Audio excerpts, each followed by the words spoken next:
Bonjour, quelle est la différence entre la transformation chimique et la transformation physique?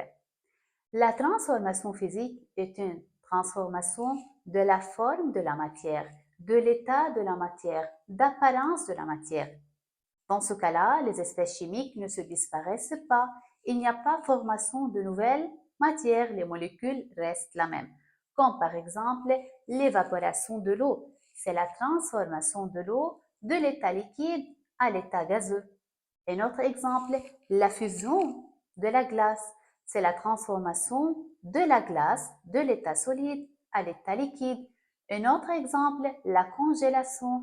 Lorsqu'on met une bouteille d'eau dans le réfrigérateur, c'est la transformation de l'eau de l'état liquide à l'état solide. Mais dans ce cas-là, l'eau reste l'eau. Elle ne se transforme pas en autre matière. Elle ne devient pas de huile, de vinaigre, ou bien n'importe quelle autre substance. Un autre exemple de transformation physique, c'est de briser un verre ou bien la dilatation des corps. Donc, ce sont des exemples de transformations physiques.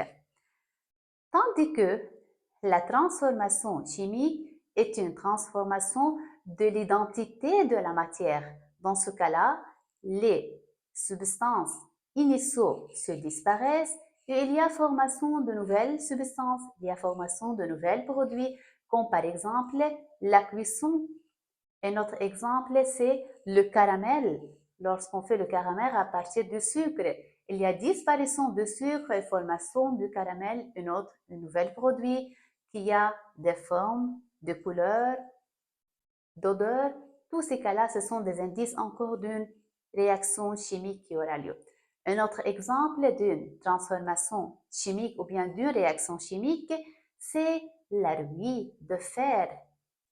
La rouille de fer, c'est un exemple encore de réaction chimique. Dans ce cas-là, il y a une réaction chimique qui aura lieu entre le fer et l'oxygène qui se trouve dans l'air. Il y a formation de l'oxyde de fer ou bien ce qu'on appelle la rouille de fer. Dans ce cas-là, on n'est pas capable de... Est-ce qu'on est capable de transformer la rouille de fer en fer? C'est impossible de faire ça. Donc, lorsque c'est impossible de transformer les produits en réactif, ce qu'on appelle une réaction chimique. Donc, comme une petite conclusion, la transformation physique est une transformation de l'état de la matière, tandis que la transformation chimique est une transformation de l'identité de la matière.